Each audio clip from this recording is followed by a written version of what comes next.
7:15 de la mañana, estamos de regreso, estamos en Radio Vital 91.1 FM de tu dial, tu programa Altavoz. También estamos en Movistar Televisión y en Tribu TV, canal 20 en la televisión digital terrestre. Ya estamos conectados con el viceministro de Prestaciones y Aseguramiento en Salud. Estamos hablando del doctor Herbert Cuba García. Estamos en Altavoz, nos interesa muchísimo saber qué está pasando obviamente con la salud en el país, el cierre de brechas de infraestructura, cómo se dan las prestaciones médicas. Queremos saber qué está pasando con Minsa Móvil, que es un programa importantísimo que desarrolla el Ministerio de Salud. Queremos saber qué está pasando con la innovación tecnológica al frente del Ministerio de Salud. Queremos saber sobre la situación de la vacunación y además también los recursos humanos en este importantísimo sector. Estamos en Altavoz, en Radio Vital, en este día de efemérides, 8 de octubre. Ya estamos conectados precisamente con el doctor Herbert Cuba García. Muy buenos días, doctor. Bienvenido a Altavoz. ¿Cómo está usted, doctor Cuba García? ¿Cómo está? Buen día. Muy buenos días y un saludo a través suyo a todos los peruanos. Muchísimas gracias, doctor Cuba García. Estuve conversando, indicando además que hay un cierre de brechas de infraestructura en materia de salud. ¿Cómo estamos avanzando? ¿Cómo se está utilizando el presupuesto, el dinero de todos los peruanos para este cierre de brechas en infraestructura en salud? Mire, existe toda una problemática, como todos sabemos, de los tres niveles que tiene el sector salud. El primer nivel, que se llama el primer nivel de atención, que son los centros de salud y las postas. El Perú tiene 8.500 establecimientos de salud por parte del Ministerio de Salud y de los gobiernos regionales. En esto, los informes que hizo Contraloría y la Defensoría señalaban que un 95% de estos establecimientos estaban en estado no óptimo, digamos, un estado precario. Exacto. Es evidente que empezar un trabajo para poder resolver estos problemas de un día para otro es imposible, así que se lanzó el Plan 1000 el año 2023, se empezó con el Plan 1000. Y significa mejorar, remodelar o crear nuevos establecimientos. De esto se ha avanzado muchísimo, ya se terminaron los expedientes técnicos, ya están las obras, en algunas de ellos ya se han incluso inaugurado, pero obviamente que solo 1.000 es insuficiente. Tendríamos que avanzar a los 8.500 establecimientos de salud y esta es una tarea pendiente. Pero se ha avanzado bastante, pero como es natural, falta. Por otro lado, en el caso de los hospitales nivel 3, que son los emblemáticos, en esto hay se han hecho proyectos de inversión para el Hospital Loaiza, 2 de Mayo y otros hospitales más a nivel nacional, que son los llamados emblemáticos, que son los más antiguos para mejorarlos. Claro. También esta es una tarea que se ha avanzado mucho, se han mejorado hospitales, pero todavía son 10 hospitales que están en estos proyectos y es una obra que todavía debe continuar para culminar con la mejora de estos establecimientos. Y por otro lado, se han creado gobierno a gobierno contratos para se está ya en ejecución el hospital de Collique, que se ha hecho con el gobierno de Francia, aquí en Lima, luego el hospital de alta complejidad de Piura, el de Trujillo, el Hospital Goyeneche de Arequipa, el Manuel Butrón de Puno y el Hospital Díaz La Vega de Apurímac. Son hospitales que se están haciendo de gobierno a gobierno con la finalidad de cerrar brechas. El tema aquí de fondo está en que también se han hecho hospitales junto con los gobiernos regionales para el nivel 2, digamos, ¿no? Los hospitales 2.2, 2.1, que están en elaboración, como el Hospital de Cangallo, el Hospital de San Francisco, de Coracora, etcétera, que son proyectos que ya están unas en construcción, otras en obras culminadas y que próximamente serán inaugurados. En consecuencia, se ha hecho muchísimo esfuerzo, hay una enorme inversión, sin embargo, todavía hay una brecha enorme porque las necesidades del país son grandes. Hay que recordar que lo que se prevé es un gasto del PBI total público-privado para la salud de un 9%, el Perú está solo en el 6%, y en el que Ujú. es el gasto público todavía estamos en 3,9, que es insuficiente para cubrir las necesidades del país. Sin embargo, a pesar de esas limitaciones económicas, se ha avanzado bastante en el tema de infraestructura. Un punto importante, doctor, como usted lo ha señalado, un gran porcentaje de obras están paralizadas. Es el caso, por ejemplo, de una nosocomio en Huánuco, donde la Contraloría halló prácticamente un hospital fantasma, abandonado por 9 años, convertido además en un criadero de murciélagos. Estamos hablando del Centro de Salud de Cachicoto, en el distrito de Monzón, en Huánuco, donde fue hallado en completo abandono por la Contraloría General de la República, así como esta obra también donde se ha invertido muchísimo dinero, en este caso 11.600.000 soles, llevan 9 años sin operar. Lo mismo estaría reproduciéndose en otros nosocomios aún no terminados y sin operar en el país, cuando usted mismo lo señala, hay alta demanda, hay mucha necesidad de atención hospitalaria, doctor.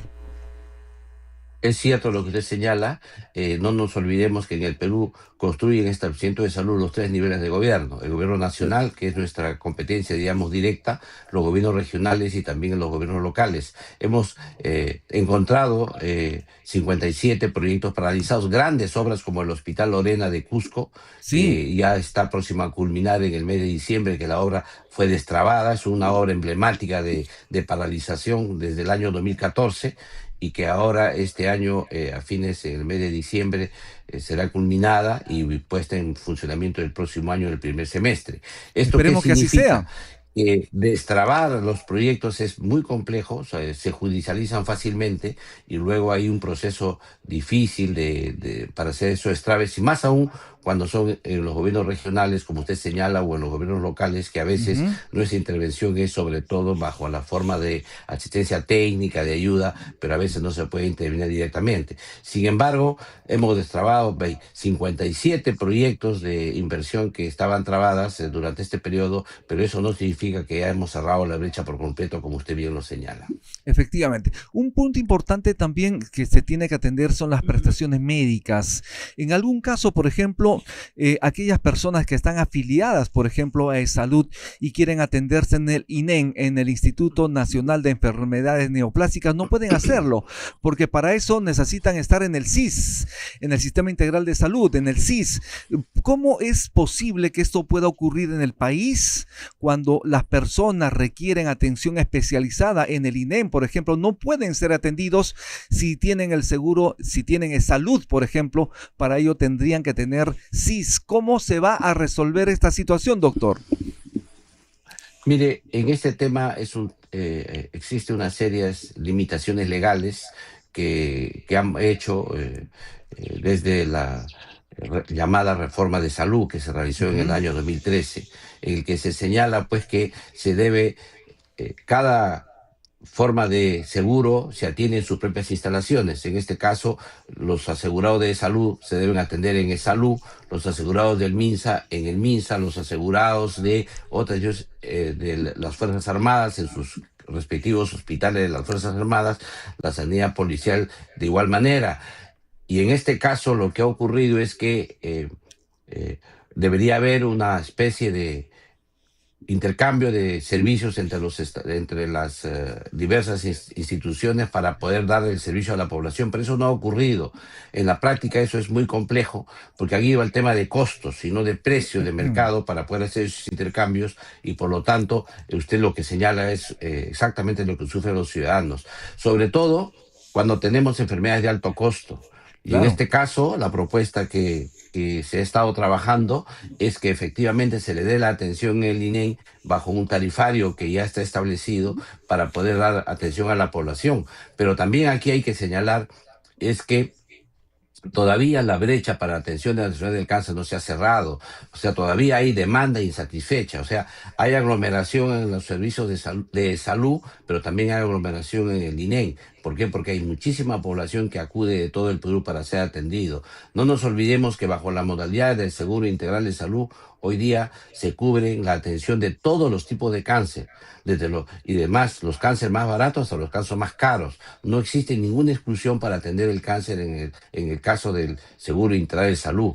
Y Ujú, esto ha generado, como es natural, una enorme afluencia de público, lo que hace que nuestros servicios estén todavía con problemas. Por eso es que se ha creado una modalidad de trabajo que se llama el MINSA Móvil, que es ujú. una Dirección General del Ministerio de Salud que tiene 5 componentes que son muy importantes para precisamente destrabar este hacinamiento. El primero de ellos es la parte de la oferta móvil, es decir, Ujú. todo lo que es el manejo de ambulancias, traslado de pacientes, etcétera, porque se han ampliado el número de ambulancias. Sin embargo, todavía hay necesidad de fortalecer este sistema para que la población no tenga que esperar mucho para poder llegar a un establecimiento de salud en una situación de emergencia.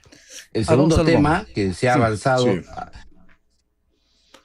Sí, ¿alguna pregunta o continúo? sí, continúe, doctor. continúe. Estaba hablando sobre ese tema que es Ya, importante en Minsamóvil. del Minsamóvil. Sí, Así es. el segundo punto que maneja el Minsamóvil es el tema de Farmaminsa. Farmaminsa es un mecanismo que nos permite Ujú. de alguna manera poder llevar medicamentos a los lugares que el gobierno nacional no puede llegar. Por ejemplo, si usted necesita un medicamento de emergencia en Puno y usted está aquí en Lima, la única forma que podríamos hacer nosotros es simplemente transferir el dinero o comprar Procenares a inicio del periodo y entregar el medicamento. Pero si hay una desabastecimiento inminente, no se puede. En cambio, Farmaminsa permite precisamente ese traslado de los medicamentos en una sola institución que nos permite llevar a todo el país, tanto los medicamentos que son gratuitos o aquellos medicamentos que también tienen algún costo módico, casi al precio de fabricante, de Ujú. tal manera que esto pueda ser cubierto a nivel nacional. Esto era una enorme falencia que se tenía por dos lados. Por un lado, de la reforma de salud que ya le comenté, pero por Sí. otro lado, por el proceso de descentralización que hace que los gobiernos regionales se manejen con cierta autonomía que a veces impide la respuesta unitaria del sistema de salud. Sí, El tercer punto que tiene Misamóvil es lo que se llama salud en casa, que Ujú. significa que hacen visitas domiciliarias, van a visitar a los pacientes porque hay pacientes que tienen dificultades en desplazarse a los establecimientos de salud o a veces es inclusive ventajoso para el sistema, más eficiente atenderlos en sus propios domicilios. Y aquí va ligado también a los procesos de certificación que se tienen de discapacidad y otras que se pueden hacer tranquilamente en el domicilio. Y el otro componente es el hospital digital. Aquí es muy importante tomar en cuenta que ya con este proceso de avance de la ciencia y la tecnología tenemos la posibilidad de implementar la telemedicina, la telesalud, la teleconsulta, la teleorientación, pero además con el uso de la inteligencia artificial, que ya Ujú. tenemos proyectos de innovadores en el Ministerio de Salud en ese sentido. En estos componentes, entonces, de salud en acción, es el último componente que le digo de los 5 que tiene Minsa Móvil, que Ajá. significa el traslado a las regiones o a los lugares donde hay enorme falta de atención o que son atenciones embalsadas. Uno lleva profesionales, lleva equipos, lleva unidades móviles de tal manera que son atendidos los pacientes. Esto es un extraordinario trabajo se ha realizado a nivel nacional, sobre todo en las zonas de la selva, de la sierra, donde la atención médica es escasa y que estos, este proceso de desembalse que se hace quirúrgico, por un lado, médico también, que se lleva a los profesionales, ha dado muy buenos resultados. En otras palabras, Doctor. esta sí, doctor. innovación que se tiene con el Misamóvil realmente ha tenido una respuesta extraordinaria. Importante. Sí, ¿qué tal? Buen día, doctor. Yo quería preguntarle si usted sabe si va a renunciar César Vázquez, porque él no lo había descartado, el ministro no lo había descartado y además la presidenta prácticamente le dio una grata despedida recientemente. Bueno, en realidad la presidenta acudió al 90 aniversario del Ministerio de Salud y efectivamente lo felicitó en público ahí. Hizo un muy buen análisis de gestión el ministro, pero todavía oficialmente no se ha comunicado que haya renunciado, que vaya a renunciar. Estaba, como se dice, deshojando margaritas, pero no nos ha comunicado a nosotros con certeza si es que esto va a ocurrir. En todo caso, ya eso dependerá del propio ministro y de la presidenta que le acepte su renuncia. Claro, pero Doctor, ningún proyecto se va a paralizar, no tienen que continuar. Por ejemplo, usted nos está asegurando que el hospital de Lorena va a estar listo en diciembre. eso es importante. Sí, yo creo que lo ideal, y esto sería saludable para el país, es que todos aquellos proyectos de inversión no se paralicen. Así, cualquiera sea el signo ideológico, digamos, las personas que asuman el ministerio, estos Ujú. proyectos que la población espera con tantas ansias continúen y que no tengamos pues malas experiencias del pasado. El caso que tenemos como experiencia es el tren eléctrico, ¿no? Que se Ujú. empezó en los años 80 y se Así, dejó paralizado hasta que vuelve el expresidente. Esas políticas ya deberían ser abandonadas y al Totalmente. contrario, lo que de acuerdo, deberíamos sí. hacer más bien es continuar las obras que están en marcha. Doctor Cuba García, por favor, manténgase en línea. Vamos a hacer una pausa en altavoz. Estamos con Herbert Cuba García, viceministro de Prestaciones y Aseguramiento en Salud. Ya regresamos.